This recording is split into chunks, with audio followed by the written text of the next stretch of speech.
नमस्कार, मी सुशील कुलकर्णी. आपण पाहताय अनालायझर. जितेंद्र आव्हाडांनी शरद पवारांचा अक्षरशः शब्दशः गेम केलाय. गेम शरद पवार आणि त्यांच्या पार्टीचा. तुम्हाला आठवत असेल, काही दिवसापूर्वी उदय निरुडकरांच्या सोबत एक इंटरव्ह्यू मी केला होता आणि त्या इंटरव्ह्यू मध्ये उदय निरुडकरांनी असा दावा केला होता की गळ्यातला हार असलेले आव्हाड आता गले की हड्डी बनू लागले.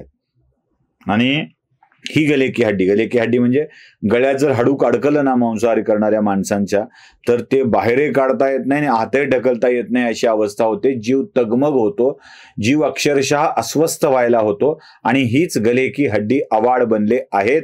आव्हाडांनी अक्षरशः पवारांचा गेम केलाय, राष्ट्रवादी काँग्रेसचा गेम केलाय. अशी स्थिती आहे की काय असं आता वाटू लागलंय. काय झालंय नेमकं यात? अजून एक गोष्ट आहे, ती फार महत्वाची आहे. म्हणजे शरद पवारांनी उद्धव ठाकरेंनी जी चूक केली ती करायचं टाळलेलं आहे, हे पण लक्षात घेतलं पाहिजे. आणि ती टाळता टाळता त्यांचा गेम झालाय हेही लक्षात घेतलं पाहिजे. आता गेम काय झालाय ते पहिल्यांदा बघूया. आपल्या आमदार अपात्रतेसंबंधीची, पक्ष कोणाचा या संबंधीची सुनावणी राष्ट्रवादी काँग्रेसच्या संदर्भाने चालू आहे. तिथेही पुन्हा तोच जुना राग की शपथ घेताना 8-9च होते, मग पुन्हा 30-35 झाले, आम्हाला कळलं की ते 33 ते 35 आहेत, वगैरे वगैरे वगैरे. मुळात सभागृहात कोण कोणाच्या सोबत आहे हे फार महत्वाचं असतं. सभागृहात ते आधी किती दाखवले काय गेले हा विषय महत्वाचा नसतो. तेच आम्ही सांगत होतो उद्धव ठाकरेंच्या विषयात पण. सगळ्या घंटा तज्ञांना काय झालंय की काहीही आकडे फेकत राहायचे, आधी किती होते मग त्यावेळेची संख्या गरीत धरा. हे काय लहानपणीचा खेळ आहे, झिर म्हणायचं आणि थांबायचं असं नसतं होते. ते संख्या सभागृहातलीच बघितली जाते. या 35च्या वर आमदारांनी शरद पवारांची साथ सोडली. अजित पवारांच्या सोबत ते गेले. अजित पवारांनाच आपला नेता कायम समजल्या गेले. अजित पवारच नेता होते, लक्षात घ्या. विरोधी पक्षनेता म्हणून अजित पवारच काम करत होते. प्रतोद सुद्धा अजित पवारांच्या सोबत आहेत. विधिमंडळाचे नेतेही अजित पवारांच्या सोबत आहेत. पक्षाचे कार्यकारी अध्यक्ष अजित पवारांच्या सोबत आहेत. प्रदेश अध्यक्ष अजित पवारांच्या सोबत आहेत. हे सगळे सोबत आहेत. आता या सगळ्या प्रक्रिया चालू असतानाच्या काळामध्ये अजित पवार गटाने केलेला आरोप होता, शरद पवार मनमानी करतात.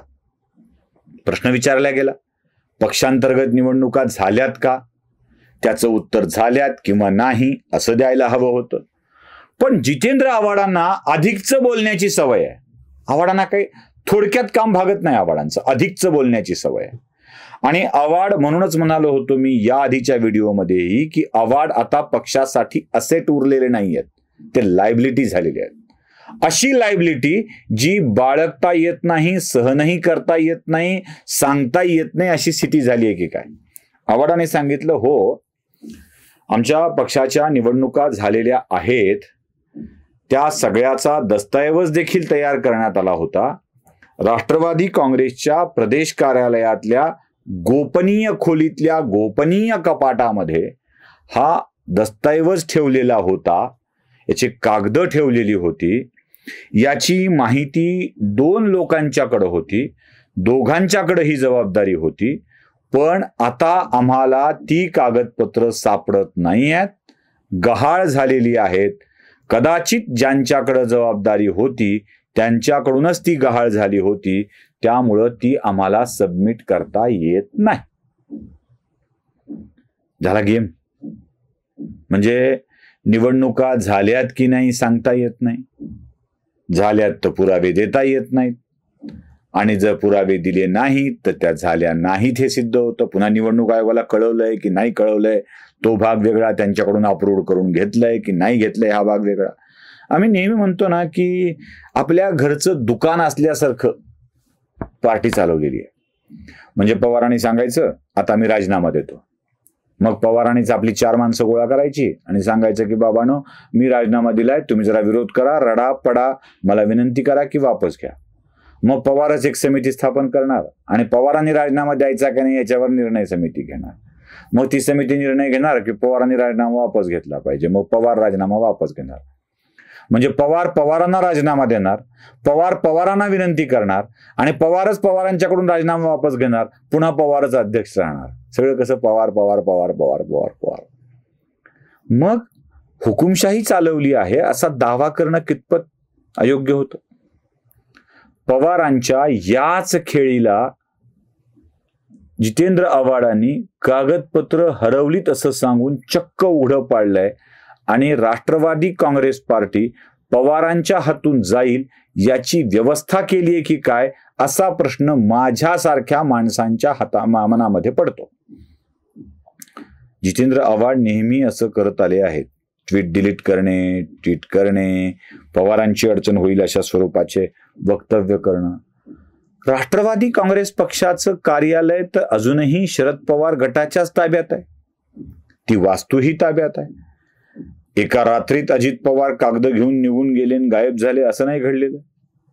राष्ट्रवादी काँग्रेस पक्षाच्या शरद पवार गटाच्या ताब्यामध्ये कार्यालय असताना अजित पवारांना चोर ठरविण्याच्या प्रयत्नात जितेंद्र आव्हाडांनी शरद पवारांचाच गेम केलाय असं वाटू लागलाय.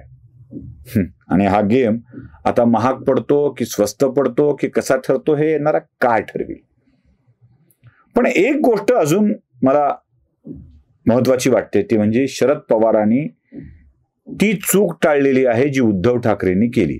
म्हणजे कदाचित उद्धव ठाकरेंना हा सल्ला पवारांनी आधी दिला असता तर बरं झालं असतं, किमान पक्षी उद्धव ठाकरे तोंडावर तरी पडले नसते. कोणती चूक आहे ती? ती चूक अशी आहे की एखादी कागदपत्र आपण सबमिट केलेली नसताना शपथपूर्वक न्यायालयात सांगणे की आम्ही ती सबमिट केलेली आहेत, म्हणजे खोटं शपथपत्र न्यायालयात सादर करून त्या शपथपत्रात खोटी माहिती देणे हा मोठा गुन्हा आहे.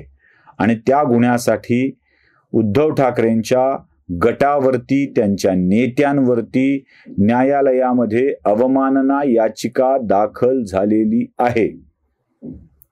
ही याचिका ओझा नावाचे जे वकील आहेत त्यांनीच दाखल केलेली आहे. त्या याचिकेमुळे उद्धव ठाकरेंच्या समोरचे प्रॉब्लेम वाढलेत. आता शरद पवारांनी हा सल्ला उद्धव ठाकरेंना का दिला नसावा? कारण उद्धव ठाकरे जे दावा करतायत, अनिल परब जो दावा करतायत की नाही कागदपत्र आम्ही दिली, घटना बदलली त्याचीही नोंद दिली नाही, अजिबात नाही.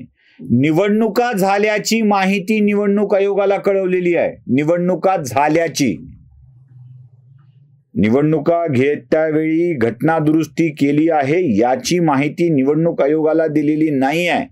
आणि निवडणूक आयोग घटनेत केलेल्या बदलासंबंधीची माहिती मिळाली नाही असं सांगताय. विधानसभा अध्यक्षांनाही निवडणुकांची माहिती दिल्या गेली, घटनेतल्या बदलाची नाही, म्हणून निवडणूक आयोगाकडून घटना मागून घ्यावी लागली होती. शरद पवारांनी अत्यंत चाणाक्षपणे ही चूक टाळलेली आहे. निवडणुका झाल्याचं कळवलंय का नाही कळवलंय काहीच कोर्टामध्ये बोललेले नाहीत. आणि त्यांनी आपलं ते मी जनतेच्या दरबारात जाईन, पुन्हा पक्ष उभा करीन, पुन्हा लढाई देईन, पुन्हा नव्याने लढेन हे सांगत राहिले.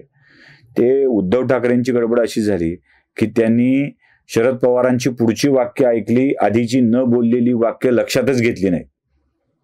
शरद पवारांनी कागदपत्र खोटी सादर केली नाहीत, खोटं शपथपत्र सादर केलं नाही. उद्धव ठाकरेंनी ते केलं आणि जनता दरबारात जाण्याचं शरद पवारांचं वाक्य उचललं.